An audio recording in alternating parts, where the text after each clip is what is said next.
Sa nakaraan ng ating video, ay dumalo nga sila Shu sa naganap na kasal ni Heitan at Teacher Bainoo, matapos nito ay nagkaroon sila ng salo-salo, pero bago pa man matapos ang kanilang inuman, ay nauna nang umalis ng reception ang bagong mag-asawa. Pero matapos silang makaalis, ay agad namang sumunod sila Shu, at dito nga ay sinabi ni Zuan, na ang ating bida umano ang may plano ng lahat ng ito, o ang pangboboso sa bagong mag-asawa. At ilang sandali nga lang din ang nakalipas, matapos silang makarating sa kwarto nila Heitan, ay kanya-kanyang pwesto agad ang mga ito. Habang ang mag-asawa naman, ay pinag-uusapan lamang ang kanya-kanya nilang plano para sa kanilang honeymoon, pero nang tanungin ni Teacher Bainoo si Heitan sa kanyang plano, ay sinabi nito na kinausap niya si Zuan patungkol sa bagay na ito, at sinabi nga daw ni Zuan sa kanya, na dapat siyang magtungo sa Summer's Canyon, at gayon na din sa Twins Canyon. Kaya naman sinabi ni Teacher Bainoo na niloko umano siya ni Zuan, at mukhang nais nga daw ni Zuan na manatili lamang si Heitan ng kanilang bahay, dahil ang Twins Canyon pala ay ang kanyang mga melon, habang ang Summer's Canyon naman, ay ang kanyang kifi kung saan lumalabas ang bata. Gayunpaman ay hindi pa din naman makapaniwala si Heitan, dahil alam nga daw niyang hindi siya lolokohin ni Zuan, na tinuturing pa naman niyang kapatid. Habang si Negrito naman, ay tinanong lang kung talaga bang niloko nito si Heitan, pero sinabi lang naman ni Zuan, na sino daw bang mag-aakalang paniniwalaan ni Heitan ang mga sinabi niya, sabay sabi na hindi naman daw niya alam na hindi din alam ni Heitan, kung ano ang ibig niyang sabihin, bukod doon ay ilang beses na nga din daw siyang niloko ni Heitan dati. At ilang sandali pa nga ang nakalipas, ay napapatanong na si Negrito kung bakit hindi pa sila nagsisimula, sabay tanong kung hindi daw ba dapat, ay bakbakan na agad ang gagawin ng bagong mag-asawa, pagdating ng mga ito sa kanilang kwarto. Dahilan upang biglang mapabuntong hininga na lang din ang ating bida, at agad na nga din niyang niyayang umalis ang mga ito, dahil puro kalokohan na lang daw ang ginagawa nila sa kanilang mga buhay. Samantala makalipas pa ang ilang buwan, ay nagtungo sa isang karagatan si Nieting at ang ating bida, at dito nga ay tinatanong ni Nieting kung ito na ba ang lugar na sinasabi ng ating bida, sabay sabi na sana umano ay maging maayos ang lahat.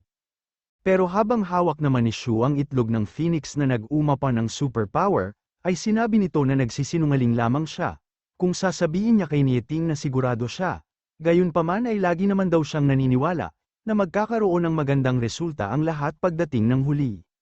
Pero kung hindi nga daw magiging maganda ang resulta nito, o hindi tulad ng kanilang inaasahan ang kalalabasan nito, ay ibig sabihin lamang noon na hindi pa nila naabot ang dulo, kaya naman sinabi na lang ni Nieting na magpatuloy na siya.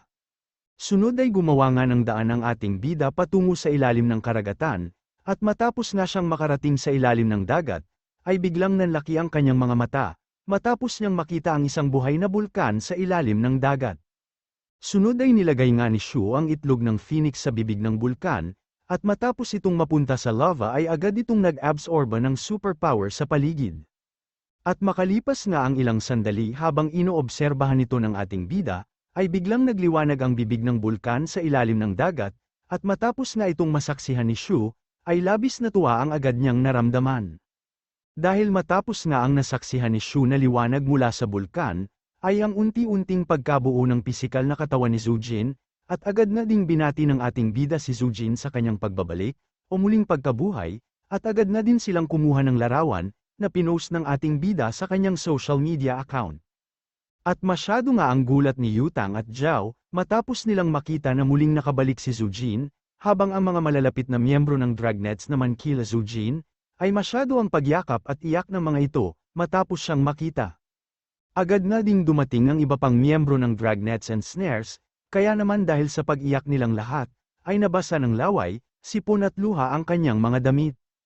Sunod ay nagtungo nga siya sa kusina upang magluto, at dito ay biglang nagtungo sa kanya si Nieting, upang sabihin ang nais niyang kainin, matapos nito ay sumunod na ding nagtungo sa kanya ang ating bida, na nais umano ng 3 mangkok ng millet porridge niya.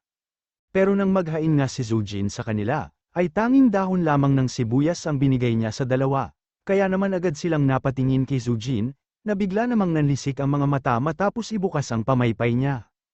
At sa pagtalikod nga ni Zujin, ay agad na dinampot ni Shu ang mga sibuyas, dahilan upang maasar si Nieting, na bahong-baho sa amoy nito, hanggang sa bigla na nga lang nagkagulo dahil sa asaran ng dalawa. Agad na din nakatanggap ng bukol at sermon ang dalawa mula kay Zujin, Matapos nilang masira ang kanyang lamesa, kaya naman agad ding tinawagan ng ating bida si Xiaoyu, na mabilis namang nagtungo sa kanila, upang ayusin ang lamesa ni Zujin, gayon na din ang kanyang mga sibuyas. Sunod ay naghain na nga si Nieting at Shu, at sinabi nga sa atin na mabilis ang naging paglipas ng oras, kung saan dahil sa mga tila batang asaran at ingay nila, ay muling naramdaman ni Zujin na nakabalik na nga siya sa daigdig. At malamang nga din daw, na kung magkakaroon muli ng pagkakataon upang isakripisyo niya ang kanyang sarili, ay hindi siya magdadalawang isip na gawin ito, pero sa ngayon ay nais daw muna niyang ma-enjoy, ang pangkaraniwan at masayang araw kasama ang mga tinuturing niyang pamilya. Sunod ay sinabi nga sa atin, na matapos mabigyang halaga ng mga tao ang maliliit na bagay, at matapos ang mga pinagdaanan nilang pagkabigo at tagumpay sa buhay, ay tsaka palang ma-realize nito, na ang mas simple at masayang buhay, ay ang tunay na kahulugan ng buhay. At upang maprotektahan nga daw, ang simple at mahalagang buhay ng mga taong malalapit sa kanya, ay handa siyang magpatuloy at gawin ang lahat ng kanyang makakaya, kahit pamuli siyang magsakripisyo ng kanyang buhay para sa kanila. Pero biglang ang tinawag ng ating bida si Zujin, upang tanungin kung paano niyang naisip ang huling abilidad na kanyang ginamit, dahil nitong mga nakaraan nga daw, ay madami siyang nakita sa mga record ng Luniverse, na pamamaraan kung paano ma-revive ang mga tao, pero hindi nga daw siya sigurado na magiging epektibo ang mga yon. Bukod doon ay wala din umano sa records ang ginawa ni Zujin. At sinabi nga ni Zujin, na ang lahat umano ay nagsisimula sa origin ng sinaunang espada, dahil ayon nga daw sa alamat, ay ginawa ang Divine Sword para sa isang kaluluwa ng dragon, isang Divine Dragon na sinakripisyo ang kanyang sarili, upang iligtas ang sangkatauhan. Sunod ay sinabi nga sa atin, na nung sinaunang panahon umano, ay mayroong isang banal na bundok, at ang pangalan nito ay Kunlun, at dito ay matatagpuan ang Kunlun Void, na mayroong lawak ng 800 miles, at lalim na 10,000 feet, at ang lugar nga daw na ito ay tirahan ng mga tinatawag na Divine Beings. At dati nga daw bago makarating ng Kunlun Void, ay kailangang dumaan ng mga tao sa isang mapanganib na kagubatan, at kailangan nga din daw nilang malagpasan ang mga mapapanganib na nilalang. At matapos nga daw malagpasan ng grupong ito, ang mga mapapanganib na nilalang at kagubatan, ay pinili nilang manirahan sa ilalim ng Kunlun Void, at matapos nga daw ng pagsamba nila sa mga dragon, ay natanggap nila ang Dragon God Blessing, kaya naging people of the heavens nga daw ang mga ito. Pero ang mga yun nga daw, ay tanging alaala o parte na lang ng kasaysayan, dahil ang Kunlun ngayon ay tila naging isang realm o lugar na lamang, para sa mga multo at espiritu. Samantala sa kabundukan naman, kung saan ay matatagpuan ang lupain ng ating bida, ay kakagising lamang ng dambuhalang pusa, at agad na din niyang ginising ang kasama niyang baboy ramo, at ang dalawang ito nga ay inatasan ni Shu at Xiaoyu, na bantayan at anihin ang mga chives nila upang ibenta. Pero ngayon ay mukhang hindi na nga daw sila kailangan ng magkapatid, at mukhang nakalimutan na din sila ng mga ito, dahil sa mga big shots na nga daw sila ngayon. Gayunpaman ay ayos lang naman daw ito. At dahil sa hindi mapanganib ang lugar na ito tulad ng ruin na pinagmulan nila, ay makakapaglaro sila mapagabi man o araw, tutal ay wala nang magbabawal at mag-uutos pa sa kanila ngayon. Pero biglang ang may mamuong spiritual na enerhiya na agad naman nilang napansin, at dahil sa kakaiba at malakas na enerhiyang ito, ay inakala nilang ang magkapatid ang biglang nagtungo sa kanila. Kaya naman agad na kumilos ang dalawa, at mabilis nang tumakbo ang mga ito patungo sa chives ng ating bida. At dito ay sinabi nga ng pusa na pagmasdan nila ang bago niyang teknik, at gamit nga ang kanyang mga kuko, ay mabilis niyang pinutol ang dahon ng mga chives, habang ang baboy ramo naman, ay mabilis na dinampot at kinamada ang mga naputol na chives. Matapos nito ay narinig nga nila ang isang tinig, na nagsasabing hindi na umano masama, dahil ang performance nila sa pag-ani at kamada ng mga chives, ay talaga namang nag-improve, pero bigla nga din silang napapatanong, dahil tila may kakaiba umano at hindi tinig ni Lucio ang naririnig nila. At bigla na nga lang din na nagdilim ang kanilang mga muka, matapos malaman na ang nagsalita pala, ay walang iba kundi ang squirrel ng ating bida, dahilan upang agad din silang magalit, at tanungin kung bakit umano nakakalipad at nakakapagsalita na siya, dahil pare-parehas naman daw silang nagmula sa ruin, sabay sabi na bias daw masyado ang magkapatid. At dahil sa pakiramdam nila ay wala na silang silbi sa ating bida, ay agad na nag-alsa balutan ang mga ito. At bigla nga ding naging bato ang squirrel ng ating bida, matapos nilang sabihin na siya na ang baalang magsabi sa ating bida na umalis na sila, sabay sabi ding alam daw nilang mahina lamang ang mga abilidad nila, hindi tulad sa Squirrel, kaya naman epektibo na ngayong araw ang resignation nila, at bahala na ang Squirrel na magbantay sa kabukiran ni Shu. Pero bigla nga din silang nagulat, matapos na tanungin ni Xiaoyu kung bakit basta-basta na lang silang aalis, agad na ding nanggilid ang kanilang mga luha, hanggang sa tuluyan na silang maiyak matapos na makita ang magkapatid, na sinabing masasayang ang mga dala nilang regalo kung aalis na ang dalawa. Sabay sabi ding matagal na nang huli silang magkita. At agad na ding tumakbo ang mga ito patungo sa magkapatid, habang iniisip na hanggang ngayon daw pala, ay hindi pa din naman sila nakakalimutan ng dalawa, at nagkaroon pa nga sila ng family picture, na agad ding pinost ng Squirrel sa kanyang social media.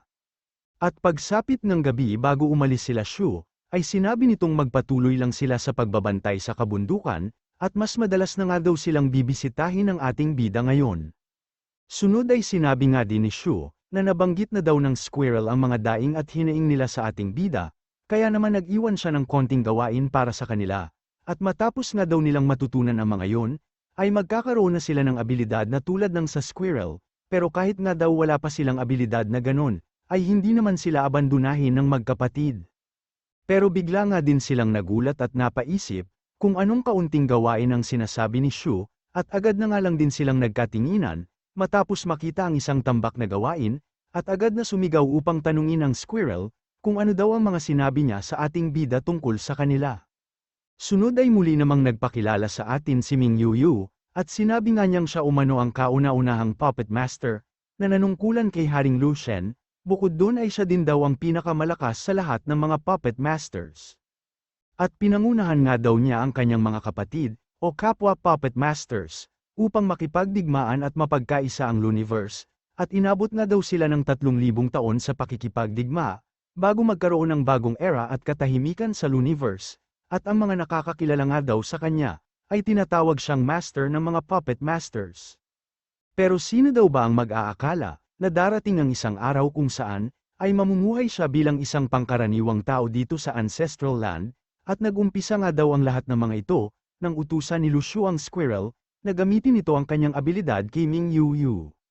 Gayunpaman ay hindi nga daw siya makapaniwala, na kasama na niya ang ilan sa mga puppet masters, na maninirahan dito sa Ancestral Lands, pero kung hindi nga lang daw dahil sa pagtataksil at sakripisyo ng ilan sa mga puppet masters, ay napakainam sana, dahil hanggang ngayon daw sana ay kumpleto pa sila. Samantala habang nasa lungsod naman si Zuan, ay tinawagan ito ng kanyang nanay, upang tanungin kung nakita na ba niya ang babae na sinasabi niya kay Zuan, dahil nalalapit na nga daw ang tinakdang oras para sa pagkikita nila. Pero sinabi lang naman ni Zuan na hindi kailangang mag-alala ng kanyang nanay, ako na ang bahala dito wika pa nga niya, dahil sanay naman na daw siya at ilang ulit na din niya itong ginawa. Gayunpaman ay sinabi naman ng kanyang nanay na nag-aalala pa din siya, sabay tanong kung naaalala pa ba ni Zuan ang mga bilin sa kanya, at agad nga niyang binanggit ang mga ito. At matapos pa nga ng ilang sandali ng pag-uusap nila, ay sinabi ni Zuan na papatayin na umano niya ang tawag, dahil nakarating na ito sa lugar kung saan sila magtatagpo ng kanyang kadate, at ito nga ay walang iba kundi sa isang coffee shop. Lakas loob nga din siyang pumasok sa coffee shop, habang sinasabi na isang pangkaraniwang blind date lang ito, at kayang-kaya umano niya ito. Sunod ay hinanap nga niya ang posibleng ka-blind date niya, pero bigla itong natameme at tinamaan ng hiya. Matapos na maupo sa harapan ng isang babae, at kalaunan ay nanginginig nga niyang tinanong ang kaharap niya sa lamesa, kung nandito daw ba siya para sa isang blind date. Agad naman itong tinanggal ang straw sa kanyang bibig, at sinabi kay Zuan na oo umano. Kaya naman agad na napaisip si Zuan, dahil hindi nga daw niya lubos akalain na magaling palang pumili ang kanyang nanay, dahil ang mga ganitong babae nga daw talaga ang kanyang tipo. Pero napapatanong nga din siya sa kung ano na ang gagawin niya. Dahil hindi daw pala siya handa upang harapin ang ganito kagandang babae sa isang blind date. Gayunpaman, ay nagpakilala pa din naman ito bilang si Chen Zuan, at sinabi na isa siyang teacher sa Luoshen Cultivation Academy. At habang umiinom nga ng kanyang juice ang babaeng ito, ay sinabi niyang Zuan ba talaga ang apelyido mo, sabay tanong kung isa din daw ba talaga siyang palaban, at sinabi nga ni Zuan na medyo malakas naman daw siya. Sabay tanong kung nalaman ba niyang palaban si Zuan nang dahil lamang sa kanyang apelyido. At sinabi nga nito na oo umano, dahil hindi daw ba at magaling makipag-away ang mga Zuan, kung saan ay sinusumpa at minumura nila ang kanilang mga nakakaaway, na tila isang bakla, dahilan upang biglang manigas si Zuan, at agad na ding nagtawanan ang mga tao sa coffee shop. Gayunpaman ay sinabi naman ni Zuan sa kanyang sarili, na kailangan niyang kumalma, dahil pangit man daw ang biro ng babaeng ito, ay maganda naman siya sa paningin ni Zuan, isa pa ay inumpisahan na nga daw nito ang pagbibiro, at signal na nga daw yun na nais niyang mapalapit kay Zuan, sabay sabi na siguradong ito na ang mapapangasawa niya. Sunod ay sinabi nga ni Zuan na mukhang gamer din daw ang babae, sabay tanong kung ano ang nilalaro niya nitong mga nakaraan, at kung pwede daw ba silang maging friends sa laro. Sige wika naman ng babaeng ito, sabay sabi na PUBG umano ang nilalaro niya, at magmula nga daw ng buweseten siya ng isang baklang siraulo, ay tanging ang mga kakilala na lamang niya ang sinasamahan niya sa laro.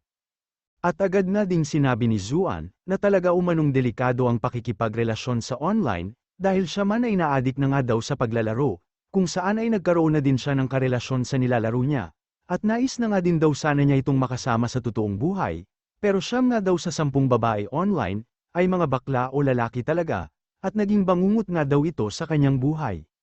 Agad ngang nagpadala ng friend request si Zuan sa babae, na sinabing ang bakla umanong ng buweset sa kanya, ay mas nanaisin pang masabugan silang dalawa ng granada, kaysa alisin at ibigay ang level 3 armor nito sa kanya.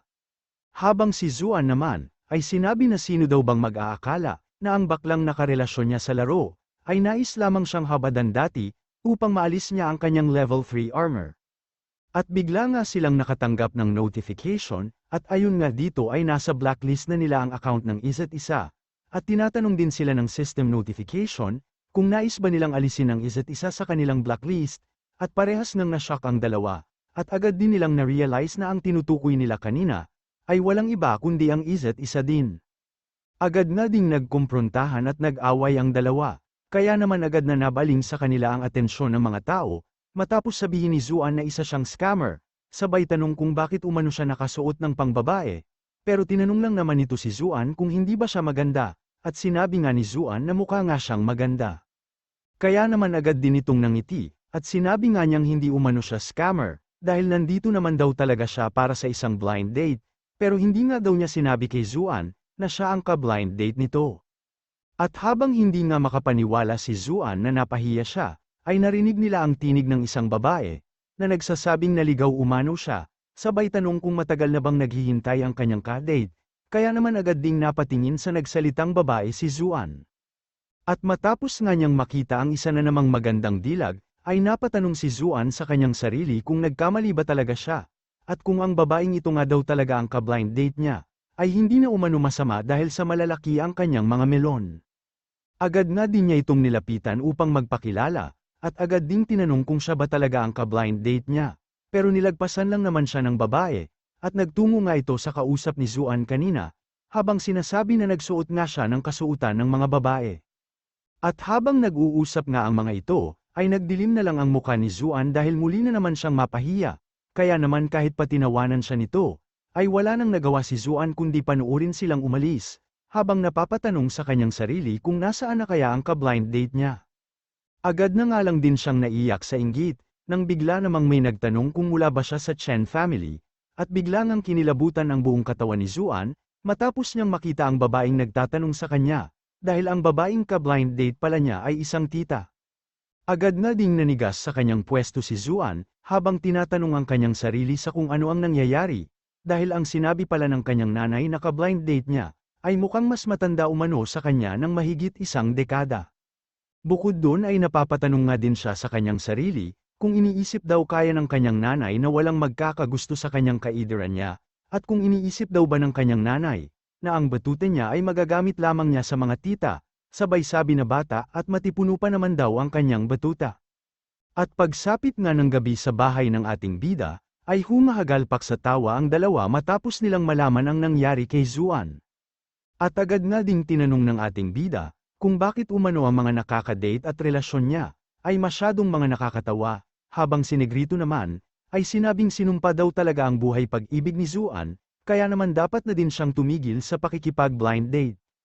Sunod ay sinabi nga ng ating bida, na alam umano niyang hindi alam ng pamilya nilang sinumpa siya, pero hindi naman daw siguro pababayaan ang isang binata at talentadong tulad niya, upang pagsilbihan lamang ang mga tita o lola, di ba? sabay tanong kung nagkaroon daw ba ng problema o nagkamali lamang sila. At sinabi nga nito na nagkaroon nga daw talaga ng problema, gayunpaman ay ayos na din naman daw ang lahat, sabay sabi na matapos niyang tawagan ang kanyang nanay, ay nilinaw nito kay Zuan na ang tita o lola na kasama niya, ay kaday talaga ni Tandang Bailey, at pinapantangalang daw siya ng kanyang nanay sa lugar na yon, dahil ang pagkakaalam nila ay eksperto siya sa mga babae. Sunod ay nagtungo nga si Shu sa airport upang sunduin si Yayoka, at tulad nga ng pangako niya kay Yayoka noon, ay ipapasyal at ipapatikim niya ang iba't ibang pagkain dito sa China kay Yayoka.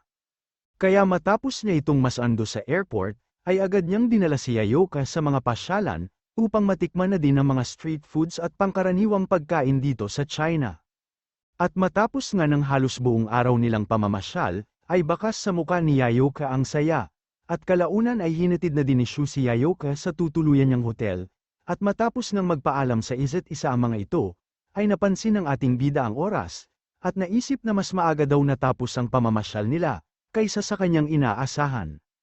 Sunod ay naalala nga nito ang bili ng kanyang kapatid, dahil nang magpaalam daw siyang aalis ay nagpapabili ito ng battery para sa remote, kaya naman agad din siyang nagtungo sa isang tindahan upang bumili ng battery, pero napansin nga niya sa labas ng tindahan si Yayoka at dahil sa iba na ang suot nito, ay napapatanong ang ating bida kung saan siya magtutungo.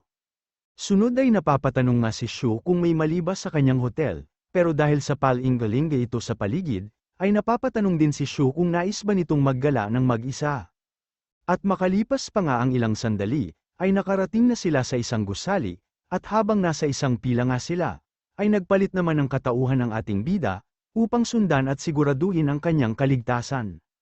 Pero dahil sa mga cultivators na kanyang nakikita, ay napapatanong si Shu kung bakit masyadong madaming cultivators dito ngayon, sabay tanong na din sa kanyang sarili, kung nais daw kayang magbukas ni Nieting ng bagong black market dito sa Luo City, upang sirain ang dating black market, kung saan ay shareholder ang ating bida. At matapos ngang makarating sa guard ang ating bida, ay agad nitong sinabi na nais niyang makita ang account nito sa foundation, at matapos nga itong ipakita ni Shu sa kanya, ay agad din namang sinabi ng guard na maaari na siyang makapasok. At dito nga ay naisip ng ating bida, na hindi naman daw pala ganun kahirap makapasok sa lugar na ito, sabay tanong sa kanyang sarili kung anong klase daw kaya ito ng patitipon. Pero matapos ngang makapasok si Shu, ay biglang nagbago ang requirements upang makapasok ang iba pang cultivators, kaya naman masyado ang gulat ng lalaking dilaw ang buhok, nang tanungin ng guard kung ano ang mga kabayanihang nagawa ni Shu sa North America, at kung ano ang post na patungkol sa 9th Dragnet, na mayroong pinaka-mataas na views. Kaya naman agad din itong tinanong ang guard, kung bakit umano ang lalaki sa kanyang harapan ay madaling nakapasok, pero pagdating sa kanya ay napakadami ng katanungan, sabay tanong kung hindi daw ba at discrimination na ang kanyang ginagawa. Pero sinabi lang naman ng guard, na taga-ibang bansa ka diba, at kakaabot mo lang din ng C-rank cultivation level diba, kaya naman tinanong ng lalaking ito, kung hindi daw ba maaaring bumisita sa mga exhibition ang mga C-rank, sabay sabi na 1 taon na daw siyang miyembro sa forum ng Dragnets and Snares. Pero wala naman daw sinabi ang guard na bawal ang mga C-rank sa loob, at ang nais lang daw niyang iparating, ay hindi pangkaraniwan ng lalaki sa kanyang harapan kanina, dahil matagal na nga daw pinagmamasdan ng guard ang ating bida, pero hindi niya maramdaman o malaman kung ano ang cultivation level ni Shu. Kaya naman malamang sa may magic weapon o artifact daw siyang ginamit, upang itago ang kanyang cultivation level. Bukod dun ay maaari din daw, na isang maestro level ang lalaking yun o higit pa, at hindi nga din daw niya alam kung saang organisasyon siya nabibilang. Kaya naman kahit hindi daw kilala ng guard ang ating bida o lalaking yun, ay kailangan niyang magbigay ng paggalang, sabay tanong kung alam ba ng lalaking ito, ang halaga ng mga taong may matataas na cultivation level, gayon na din ang halaga ng perception at physique nila, dahilan upang matahimik ang banyaga. Samantala sa loob nga ng gusali, ay hindi makapaniwala ang ating bida na may mga taga-Luniverse dito, kaya napapatanong din siya sa kanyang sarili, kung paano umanong nagkakasundo ang mga taga-Luniverse at cultivators ng Earth, sabay sabi na nais niyang makita ang kanilang mga paninda. At dito nga ay tumambad sa ating bida, ang mga libro na kanilang ginawa patungkol kay Haring Lo Shen, gayon na din sa mga sinasabi nilang nakarelasyon nito, at kanilang mga naging plok-plokan, kaya naman tila inosenteng bata ang ating bida, na agad tumalikod at napapikit. Pero dahil sa hindi naman niya ito mabitawan, ay agad na sinabi ng lalaki mula sa Looniverse, na may magandang panlasa umano si Shu pagdating sa mga libro, sabay sabi ding hindi man ito ang opisyal na kwento ng kanilang hari, ay sikat sa Looniverse ang mga librong tinda niya. Dahil ang nilalaman nga daw ng mga librong ito, ay ang mga kwento at haka-haka nila patungkol kay Lu Shen, at sa mga namamagitan sa kanila ng dalawang babae na malapit sa dating hari, sabay sabi na ang librong ito ay mayroong 9 na volume, at ito na nga daw ang pinakamagandang pagkakataon, upang simulan niya ang pagbabasa ng mga ito. Pero bigla ngang napatakip sa mukha ang ating bida, habang tinatanong kung ganun daw ba talaga kaluwag, ang mga tagapagbantay at customs sa lagusan ng dalawang daigdig. Pero sinabi naman ng tindero na baliwala pa umano ang mga ito, dahil may mga mas malulupit na digmaan pa nga daw sila Lu Shen, sa mga librong hindi niya naidala dito sa Looniverse, at dahil sa masyado nga daw bulgaran ang labanan nila sa mga librong yun, ay hindi pinayagan ng customs nila na may benta ito sa Earth. Gayunpaman, ay pinayagan naman daw ni Haring Lu Shu ang pagsusulat sa mga ito, kaya naman kahit pa mayroong kabayaran sa bawat libro na kanilang may lalabas, ay wala naman daw problema, dahil kumikita din sila dito. Dahilan naman upang magulat at biglang matahimik ang ating bida na walang kaalam-alam, at agad nga din niyang naisip, na ang nasa likod ng lahat ng mga ito ay walang iba kundi ang kanilang squirrel. Bukod doon ay sinabi nga din ng tindero, na ayon umano sa mga taga-ancestral lands, ay may sariling kwento ng pag-ibig ang ating bida, kung saan ay binigyan nga din daw siya ng kopya ng mga librong ito, pero matapos nga daw niyang mabasa ang mga librong yon, ay masasabi niyang kamakailan lang nangyari ang mga yon. Isa pa ay wala din daw bakbakan na nangyayari, hindi tulad ng mga kwento ni Haring Lu Shen. Dahilan naman upang biglang maligo sa sariling pawis niya ang ating bida, at hindi nga siya makapaniwala na bukod pala sa mga ginawa nilang libro patungkol kay Lu Shen, ay mayroon na ding mga libro na nailathala at nagawa patungkol sa kanya. Agad na nga din siyang nagpaalam sa tindero, at nanginginig nga ito habang naglalakad at iniisip, na kailangan umano niyang makita ang mga librong tinutukoy ng tindero. At matapos nga siyang magtungo sa tindahan ng mga taga-Earth, ay agad niyang nakita ang isang libro patungkol sa kanya, at matapos nga niyang basahin ang nilalaman nito, ay bigla na lang naiyak ang ating bida, dahil ang mga kwentong kabayanihan pala niya sa ruins ng North America, ay kumakalat pa din hanggang ngayon.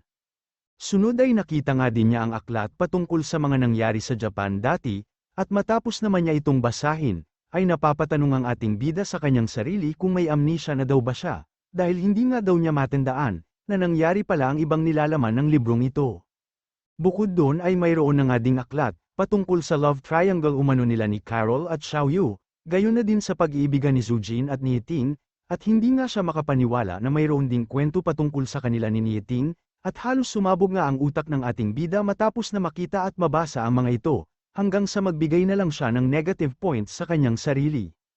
Sunod ay napaluhod na nga lang ang ating bida nang dahil sa gigil niya sa kanyang mga nabasa, agad na din siyang nag-text sa Squirrel, upang tanungin kung ano ang nangyayari sa exhibition dito sa Luo City, pero tinanong lang din naman ng Squirrel kung ano daw ang ibig niyang sabihin, sabay sabi na ginawa lang daw niya ang lahat ayon na din sa utos ni Shu. Na agad namang naalala kung ang tinutukoy ba ng Squirrel, ay ang sinasabi nito nung abala siya sa paghahanap ng paraan, upang muling buhayin si Zujin, na agad din namang kinumpirma ng Squirrel. Dahil sinabi nga daw niya sa ating bida noon, na ang mga taga-ancestral land at Looniverse ay hindi nagkakasundo, dahil sa pinagkukumpara ng mga ito ang mga nagdaang hari, gayon na din si Lu Shen at ang 9th Dragnets. Pero sinabi lang naman daw ni Shu noon, na hayaan lang niya ang mga ito na gawin ang nais nilang gawin, at kalaunan ay matatahimik din sila. At sinabi nga ng Squirrel na nais niyang magkaroon ng exhibition, na agad naman daw pinayagan ng ating bida noon, kaya naisip ni Shu na siya din pala ang may kasalanan ng lahat, pero hindi bali na nga daw, basta kumita sila ng pera para sa mga Dragon Guards.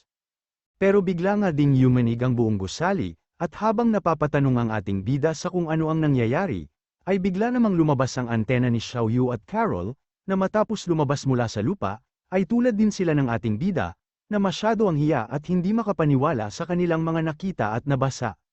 Habang ang ating bida naman, ay muli ding nagulat at napapatanong, kung bakit umano nandito si Xiaoyu at Carol.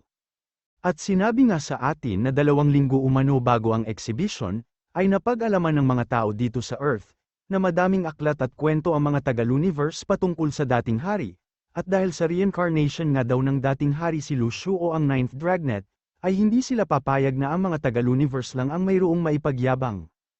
Kaya naman sa tulong ng mga pangkaraniwang tao at cultivators mula sa iba't ibang panig ng daigdig, ay tinipon nila ang lahat ng impormasyon patungkol sa ating bida, gayon na din sa mga kabayanihan at relasyon na meron siya upang gawing aklat.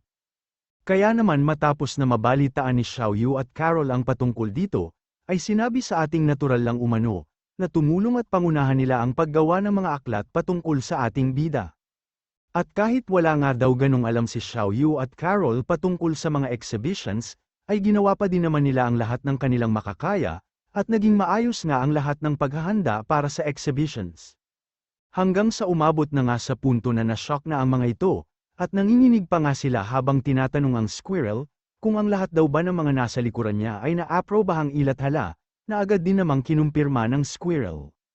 Sunod ay sinabi nga ni Carol, na tinanggal daw pala ang mga malulupit na digmaan at eksena sa mga aklat mula sa Looniverse, pero mukhang hindi nga daw naging mahigpit ang mga taga-Earth sa libro na kanilang ginawa, at hindi na nga lang din nakapagsalita pa si Xiaoyu, nang dahil sa kanyang mga nakita.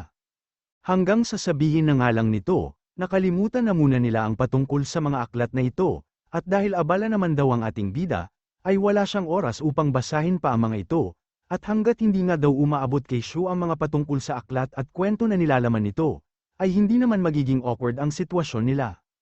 Pero matapos ngang magbukas ng portal at pumasok sa kanilang bahay ang ating bida, na agad sinabing nakahanap na siya ng itlog ng Phoenix, at may pag-asa ng ma-revive nila si Zujin, ay biglang namula sa hiya ang muka ng dalawa, at habang pinipigilan nga ni Xiaoyu ang ating bida na makalapit, ay agad namang tiniklap ni Carol ang laptop, kung saan ay naipit pa ang squirrel. Agad nga ding dinala ni Carol ang ating bida sa labas, habang si Xiaoyu naman ay nagpatuloy sa kanyang ginagawa, habang sinasabi na kailangan niya munang iwasan ang ating bida, o gumawa ng paraan upang maging abala siya sa araw ng exhibition, dahil hindi nga daw niya alam ang magiging reaksyon ni Shu, pag nakita niya ang lahat ng mga aklat, at pag nalaman na sila ni Carol ang nasa likod ng lahat ng mga ito. Sunod ay naalala nga ni Xiaoyu, ang patungkol sa application ni Yayoka na magtungo dito sa China, at agad na niyang naisip, na maaari umano niyang magamit si Yayoka upang madistract ang ating bida sa araw ng exhibition. At makalipas pa nga ang ilang buwan, ay hindi maipaliwanag ang itsura ng ating bida, matapos na tumawag si Yutang at pinaalam nga niya kay Shu, ang pagdating ni Yayoka dito sa China, at sinabi nga din ni Yutang na siya ang susando at magiging guide ni Yayoka, at matapos nang marinig ni Xiaoyu ang naging usapan nila, ay sinabi nitong absuelto na umano ang kanilang problema. O akala lang pala nilang absuelto na, dahil matapos nang magtungo ng exhibition ang ating bida at si Yayoka, ay agad na nagtago sa ilalim ng lamesa si Carol at Xiaoyu, habang napapatanong kung ano ang ginagawa nila dito, sabay tanong na din kung hindi daw ba, ay dapat na dadalhin ni Shu si Yayoka sa isang temple sa probinsya ngayong araw.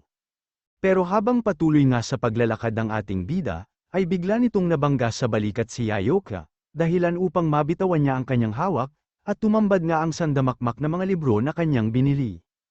Kaya naman agad siyang tinulungan ng ating bida habang humihingi ng pasensya, pero matapos nang magkadikit ang kanilang mga kamay, ay agad namang naramdaman ni Yayoka ang superpower na nagmumula sa ating bida. At kahit nga daw hindi pamilyar ang muka na nasa kanyang harapan, ay tila kilala naman daw niya ito, kaya naman agad din siyang napapatanong kung siya daw ba si Lu Shu, sabay sigaw at tanong kung bakit siya nandito, na naging dahilan naman upang mapag-alaman ng dalawa, na si Yayoka pala ang rason kung bakit napunta ng exhibition si Shu. Sunod ay nagtungo nga sila sa isang snack house, at dito ay sinabi ng ating bida na hindi na daw siya magtataka, kung bakit nitong mga nakaraan ay kakaiba ang kinikilos ni Xiaoyu at Carol. Sunod ay tinanong nga ni Shu, kung maaari bang ibigay na lang ni Yayoka ang libro na kanyang hawak sa ating bida, pero bigla naman itong umatras ng mabilis upang makalayo sa ating bida, kung saan ay naging tila isang galit na pusa nga din ito, habang sinasabi na hindi niya umano ito maaaring ibigay kay Shu. At habang inaayos nga nila Carol ang natumbang upuan ni Yayoka, ay sinabi ng ating bida na sila Xiaoyu at Carol ang nag-organize ng exhibition, kaya malamang umano na may listahan sila ng mga gumawa ng aklat diba?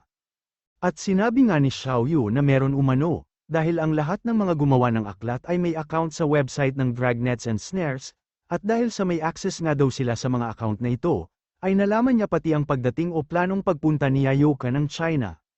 Sunod ay tinanong naman ni Carol ang ating bida, kung bakit nais niyang malaman kung sino ang mga gumawa ng libro, at sinabi nga ni Shu na curious lang umano siya sa ilan sa mga ito, dahil sa dami ng mga libro na kanyang nabasa, ay may ilang libro umano na tila detalyado talaga ang nilalaman. Sabay sabi na malamang sa alam nila, kung anong libro ang tinutukoy ng ating bida, at sabay-sabay nga nilang sinabi na alam umano nila, dahil lahat nga daw sila ay bumili ng kopya ng mga librong yun. Pero kahit ayaw nga daw sabihin ni Xiaoyu at Carol, kung sino ang may akda ng mga librong yun, ay nararamdaman ng ating bida na magtutungo ito sa exhibition, o magpapadala ng tao upang alamin kung madami ba silang benta, sabay sabi ding lahat umano ng mga kriminal, ay babalik at babalik sa pinangyarihan ng krimen. At pagsapit nga ng hapon, ay makikita nga natin ang isang kadudadadang lalaki sa exhibition, na mabilis nagtungo sa kanilang stall, at habang binibilang nga niya ang mga natitirang libro, ay bigla ding sumulpot ang isa pang lalaki sa kanyang likuran, upang tanungin kung ano ang tinitignan niya, at kung pwede niya ba itong ibahagi sa ating bida. Pero agad nga ding lumayo ang lalaki kay Shu, habang tinatanong kung sino daw ba siya, at sinabi nga ng ating bida na sino pa nga ba, kundi ang nawawala niyang half-brother mula sa forum, at matapos nang lumabas ang negative points, ay tila naging isang bato ang ating bida, dahil ang lalaki palang kausap niya ay walang iba kundi si Liu Li. Agad na ding naiyak ang ating bida, habang napapatanong sa kanyang sarili kung sino daw ang nanloko sa hilaw niyang pinsan, pero kailangan nga daw niyang maging prangka at tanungin ito. At agad nga siyang tinanong ng ating bida, kung siya ba ang may akda sa mga libro na tinitignan niya kanina, pero bigla nga lang kinilabutan at namula si Liu Li, habang sinasabi na tumigil na siya sa kabalbalan na tanong niya, sabay tanong kung alam daw ba ng lalaki sa harapan niya, kung anong relasyon ang meron sila ng ninth dragnet na si Lu Shu. At sinabi nga nito na tila normal lang silang magkaklase ng ating bida, pero sa totoo lang umano ay hilaw na pinsan niya ang ninth dragnet, kaya naman hindi siya gagawa ng isang libro, kung saan ay tila mayroon siyang pagnanasa sa ninth dragnet, dahil hindi naman daw siya bakla. At halos maiyak nga sa pagtawa ang ating bida, na agad-agad ay inalis ang kanyang kasuutan o pagbabalat kayo, matapos na aminin ni Liu Li na hilaw na magpinsan sila, dahilan naman upang magdilim sa gulat ang muka ni Liu Li. Pero bigla nga siyang nilapitan at inakbayan ni Shu, sabay sabi na nabasa na daw niya ang mga pagpapantasya nito sa ating bida, sabay tanong kung nais ba nitong yakapin siya ng mahigpit ni Shu, pero ito si Liu Li nga ay napapatanong na lang sa kanyang sarili, kung sino daw bang mag-aakala na si Lu Shu pala ang lalaking matanong. Pero kalaunan nga, ay sinabi din ni Liu Li na si Zuan ang nag-utos sa kanyang magtungo dito, at dahil sa binigyan siya ng 3 class passes ni Zuan, ay agad naman daw siyang pumayag sa pinapagawa ni Zuan. Sunod ay nagpaalam na nga siya sa ating bida, na mukhang mabait pero sa totoo lang ay halos sabog na ang mga ugat sa galit, dahil tulad nga daw ng inaakala niya, ay si Zuan talaga ang may gawa ng librong ito, dahil tanging mga malalapit lang sa kanila ni Xiaoyu, ang nakakaalam sa bawat detalye ng kanilang buhay. Sunod ay sinabi nga ni Shu, na ngayon ay kailangan na lang niyang malaman kung sino ang may akda, sa mga libro patungkol kay Zujin at Nieting, gayon na din sa ating bida at kay Nieting, nang bigla naman niyang napansin si Mingyu. Na agad sinabing siya umano ang gumawa sa mga librong ito, sabay tanong kung ano ang palagay ng ating bida sa mga libro na hawak niya, at agad na din niyang tinanong, kung nais daw ba ni Shu na magtungo muna sila sa pribadong lugar, o kung pwede naman ay si Xiaoyu na lang daw ang pasameyan ng ating bida sa kanya, dahil namimiss na nga daw niya ang mga ginagawa ni Shu sa kanya dati. Pero bigla nga ding nagulat si Mingyu, matapos na mabilis tumalon ng ating bida patungo sa kanyang portal, habang sinasabi kay Xiaoyu na mas mainam kung umuwi na lang sila, kaysa pag-ubusan pa ng oras ang baklang si Mingyu. At habang nasa ilalim nga sila ng lupa, ay tinanong ni Carol kung bakit ayaw kausapin ni Shu si Mingyu, pero sinabi lang naman ni Xiaoyu kay Carol, na mahabang kwento umano ito. Habang ang ating bida naman ay masyado pa din ang galit, at iniisip nga nito na kahit sino pa ang may akda sa mga libro, ay tiyak na may parteng ginampanan pa din si Yutang sa kanila, isa pa ay tanging si Yutang lang umano, ang makakapagbitaw ng mga nakakasuklam na salita patungkol sa ating bida. Pero bukod nga daw kay Shu, ay may 2 pang biktima sa mga librong nilathala nila, kaya mukhang mas mainam umano kung hanapin o puntahan niya ang mga ito. At makalipas pa nga ang ilang araw sa Luoshen Academy, ay tila isang babaeng geraang na nagtungo sa paaralan si Zuan upang magturo, at dahil sa may kung ano nga sa kanyang dibdib na tila mga melon, ay masyado ang pagtawa ng kanyang mga estudyante sa kanya. Habang si Yutang naman, ay hindi makapaniwala na nag-leave si Nieting, at tinambakan nga siya ng mga gawain na kailangan niyang tapusin sa loob ng isang araw, at itong si Ji Chao nga, ay napapatanong na lang din, kung bakit umano maanghang ang lahat ng pagkain sa kantin ngayon. Sunod ay nagtungo nga sila Shu sa loob ng kanyang star chart, at habang pinapakiramdaman ng ating bida ang kanyang paligid, ay biglang naglunsad ng isang pag-atake si Nieting sa kanyang likuran, pero agad naman itong sinalubong ng isang pag-atake mula sa ating bida, at agad nang nagsalpukan ang kanilang mga superpowers. Matapos nito ay agad na lumayo si Shu, at sinabi na kanina pa umano nagtatago si Nieting, pero bakit ngayon ay tila nakapagdesisyon na siyang lumabas at lumaban ng harapan. Pero mukhang naiinis naman itong sumagot sa ating bida, at sinabi nga niyang kung hindi pa siya lalabas, ay tiyak na titirahin siya ng patalikod ng ating bida, kung saan ay gagamitin ni Shu ang kanyang gourd upang tawagin si Nieting, na maaaring ikapilipit ng kanyang leeg. Pero kasabay ng pag-atake ni Shu gamit ang kanyang mga flying sword at espada, ay sinabi nito na hindi daw ba ay dapat na ang ating bida ang nagsasabi, na maaari siyang tirahin sa likuran ni Nieting, dahil kahit sparring lang umano ang kanilang ginagawa, ay tila naglalaro pa din sila ng tago-taguan, dahil sa dalas ng pagtatago na ginagawa ni Nieting. Agad nga ding naglunsad ng sunod-sunod na pag-atake si Shu, at matapos nga siyang makalapit kay Nieting, ay sinabi nitong matagal na niyang gustong iparamdam kay Nieting ang kanyang lakas, sabay sabi na tanggapin umano ni Nieting ang gagawin niyang pag-atake. Pero tinawanan lang naman siya nito, at ayon nga kay Nieting ay matagal na din daw niyang nais, na gamitin sa ating bida ang buo niyang lakas, at matapos ng magkasalubong ang kanilang pag-atake, ay biglang nagliwanag ang buong paligid at nagkaroon ng isang malakas na pagsabog. Pero matapos ngang magtalsikan ang mga bato at unti-unting maglaho ang mga usok, ay biglang napakamot sa ulo ang ating bida, matapos na makita ang naging pinsala sa salpukan ng lakas nila ni Nieting. At sinabi nga ni Shu na hindi na daw talaga biro ang makapaminsalang lakas nila, pero buti na nga lang daw at nandito sila sa isang planeta sa kanyang star chart, dahil kung hindi ay tiyak na nagdulot na sila ng problema sa Earth. Pero bigla namang sinabi ni Nieting, na kung maaari lang sanang magamit ang star chart ni Shu sa lahat ng oras, upang maging isang lugar ng labanan. Ay biglang sinabi ng ating bida na ang venue umanong ito sa kanyang star chart, ay pwede nilang rentahan, pero ang battlefield o labanan na nais nga daw nila, ay sila na ang baalang mag-aayos, kaya naman tinanong ni Nieting, kung talaga bang kailangan pa niyang magbayad para sa renovation ng star chart ng ating bida, at pagkatapos nun ay kailangan pa din niyang magbayad ng renta. Pero bigla ngang may napansing kakaiba ang ating bida sa kanyang espada, at agad na nanlaki ang kanyang mga mata, habang tinatanong kung anong nangyari, at kung paano ito nagkaroon ng pinsala. Sunod ay kasama na nga nila Shu si Xiaoyu, na umuwi sa kanilang bahay at abala nga silang lahat, sa pagluluto at paghahanda ng mga pagkain, pero matapos nang mapansin ni Zujin na dumating na sila ni Nieting, ay agad nitong tinanong kung nakabili na ba ng toyo si Nieting, na bigla namang napakindat kay Zujin at sinabing oo umano. Habang si Ji Chao naman ay tinatanong kung nasaan ang ating bida, dahil siya nga daw ang naatasan na bumili ng mga rekado, pero dahil sa abala nga si Nieting sa pagtitig kay Zujin, ay sinabi nitong nasa labas umano ang ating bida, kaya puntahan na lang niya ito upang makuha ang mga kasangkapan. At habang naghahabulan nga sila Xiaoyu sa kanyang likuran, ay matawa-tawa naman itong si Ji Chao, habang iniisip inutusan lang palang bumili ng toyo at kasangkapan si Shu at Nieting, pero mukhang kung saan-saan pa sila nakarating. Pero bigla nga ding sumulpot sa kanyang likuran ang ating bida, at agad na hinagis sa kanila ang mga karne at isda na lulutuin, sabay sabi na imbis umanong inaabala niya si Nieting at Zujin, ay mas mainam kung tumulong na lang din siya sa pagluluto. At pagsapit nga ng gabi matapos na maghain si Nolan Kay at Yi Xiao, ay agad sinabi ni Nolan Kay na handa ng ang hapunan, kaya naman agad din silang nagtungo sa lamesa upang kumain, at sinabayan na nga din nila ito ng inuman.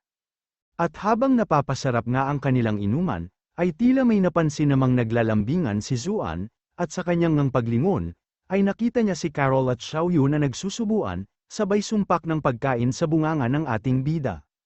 At bago pa nga niya mapuna ang lambingan ng tatlo, ay agad naman siyang sinumpakan ng bote ng alak ni Qingxi, at dito nga ay sinabi ni Qingxi sa kanya, na mas mainam kung uminom na lang siya ng alak at manahimik. Matapos nga nito ay naabot na din ni Zuan, ang kanyang limitasyon pagdating sa alak, kaya naman agad itong nalasing at nakuha pa nga niyang mag-toast, habang sinasabi na wala umanong titigil sa pag-inom, hanggat hindi sila bumabagsak. At makalipas nga ng ilang oras nilang inuman, ay natabig ng ating bida ang bote sa kanyang tabi, kaya naman agad din siyang nagising, at naisip na sumasakit umano ang kanyang ulo, sabay tanong kung gaano daw kaya kadami ang nainom ng mga siraulong ito. Sunod ay napansin nga din ni Shu, na mukhang nalasing din si Carol, at dahil sa pagsasalita ni Carol habang tulog, ay naisip ng ating bida na nananaginip siya. Sunod ay napansin naman niyang nawawala si Xiaoyu sa kanyang tabi, at agad nga siyang napapatanong kung nasaan daw si Xiaoyu, sabay sabi na hindi naman daw uminom si Xiaoyu, dahil bawal pa sa kanya ang alak. Sunod ay inaya nga ng ating bida si Ming Yuyu, upang hanapin umano si Xiaoyu, pero sinabi naman ni Ming Yuyu na hindi umano pwede, at dahil sa ngayon nga lang daw ulit siya nakasama sa isang kasiyahan, ay nais nilang mag-toast para sa kanilang hari, pero biglaan at sabay-sabay nga ding naumpog ang kanilang mga ulo sa lamesa. Kaya naman biglang napahawak sa kanyang dibdib ang ating bida, at matapos nga siyang mapabuntong hininga, ay sinabi nitong ayaw na niyang uminom pa ulit, pero bigla nga din niyang napansin sa labas si Xiaoyu, kaya agad siyang napatanong sa kanyang sarili, kung saan kaya ito magtutungo. Pero bigla nga din siyang nagulat, matapos na mabilis magtungo at yamakap sa kanyang paa ang dalawang siraulo, at dito nga ay masyado ang pakiusap ni Yishao, na dalhin umano siya ng ating bida sa Luniverse, upang gumawa at kumita ng malaking pera, dahil ang 20 pesos na budget niya sa isang araw ay hindi sapat. Habang si Ming Yu naman, ay nakikiusap ding dalhin siya ng ating bida sa Luniverse, dahil nais umano niyang maranasang muli, ang sakit na naranasan niya noon, matapos niyang tanggalin ng sapilitan ang slave marks. Pero bigla nga din silang nakatikim ng tag-isang suntok sa ulo, mula kay Nolan K na agad din silang kinaladkad palayo sa ating bida, na napa-thumbs up na lang, habang si Zujin naman, ay nilagyan pa ng imbyudo ang bibig ni Nieting, habang pinapainom ng alak. At matapos ngang magtungo sa labas ang ating bida, ay inabutan niyang gumagawa ng snowman si Xiaoyu, kaya naman agad niyang tinanong, kung nais pa ba nitong gumawa ng candied hawthorns paglaki niya, pero napatitig lang naman siya kay Lu Shu. At agad nga din itong tinanong, kung sasabihin na naman ba ni Shu na pangit ang snowman niya, pero buti na nga lang daw at hindi siya isang pintor o sculptor, dahil kung hindi ay pagkakataon na naman daw ito ni Shu, upang muling kumita ng negative emotions diba? Pero sinabi naman ni Shu na hindi umano sa ganun, at ang nais nga lang daw niyang sabihin, ay maaaring gawin ni Xiaoyu ang lahat ng nais niyang gawin, dahil ang Big Snowman at Little Snowman nga daw, ay mananatiling magkasama sa lahat ng pagkakataon, dahil tulad nga daw nung una pa lamang, ay mananatili silang malapit at aasahan ang isa't isa. At matapos ngang mapatawa ng ating bida si Xiaoyu, ay tila mga nanlilisik naman ang mga mata ng kanilang mga kasamahan, habang pinapanood na gumawa ng snowman ang magkapatid. At kinabukasan nga sa bahay ng ating bida, ay napanood nila sa balita ang patungkol sa pag-propose ni Nieting kay Zujin, pero nilinaw naman daw ng Dragnets and Snares, na ang nangyaring ito ay parte lamang ng kanilang katuwaan. Pero agad nga ding tinanong ni Xiaoyu, kung may kinalaman ba ang ating bida sa kalokohang yun, pero sinabi lang naman ng ating bida, na talagang kilalang kilala daw siya ng kanyang kapatid. Sunod ay binalita naman ang patungkol sa isang kakaibang pangyayari sa Luo City, at ayon nga daw sa mga nakatira sa lugar, ay tila naging isang pasyalan ng isang bakanteng lote, matapos lamang ang isang gabi, at mukhang ang lahat nga daw ng nasa lugar na yun, ay nakapalibot o pinapaikutan ang dalawang snowman. At matapos ngang makita nila Shu ang snowman sa balita, gayon na din ang iba't ibang estatwa na gawa sa snow, ay agad na napapatanong ang ating bida, kung palihim daw kaya nilang ginawa ang mga ito, matapos silang umalis kagabi, at sinabi nga ni Xiaoyu na mukhang ganun na nga. Sunod ay naisip o na-imagine nga ng magkapatid, kung paano at kung ano-ano ang mga ginawa nila kagabi, maliban na lang sa ginawa nila Ming Yu, na tila isang malaking ratbo na may itlog sa tabi nito. Gayunpaman ay masaya naman ang ating bida, dahil kitang-kita nga niya ang bakas ng tuwa at kasiyahan sa muka ng kanyang kapatid, na bigla namang may naalala. At ito nga ay ang dati niyang inaakala, na isa lamang siyang pangkaraniwan at hindi mahalagang tao, sa isang malamig o malupit na daigdig. Kaya naman matapos daw niyang makilala ang ating bida, ay talagang hinawakan niya ng mahigpit ang mga kamay ni Shu, at matapos na daw siyang mailigtas ni Shu mula sa kanyang kalungkutan, ay muli siyang nakaramdam ng kasiyahan. Hanggang sa ma-realize nga daw niya, na bukod sa ating bida, ay hawak na din niya ang kamay ng ibang tao, o mga taong malalapit sa kanila. Kaya naman ngayon ay wala na siyang galit pang nararamdaman sa daigdig, at puno na nga daw ng kasiyahan ang kanyang buhay. At kahit nga daw puno pa din ng misteryo ang kanilang star chart at dark chart, gayon na din ang Luniverse at kanilang reincarnation, ay magpapatuloy pa din naman sila sa kanilang buhay, at muli ay sinabi nga ng magkapatid, na kasama ang mga malalapit at mahalagang tao sa kanilang buhay, ay magpapatuloy sila sa pagharap, sa lahat ng mga hamon na mayroon ang mga karagatan ng bituin, o hamon ng buhay.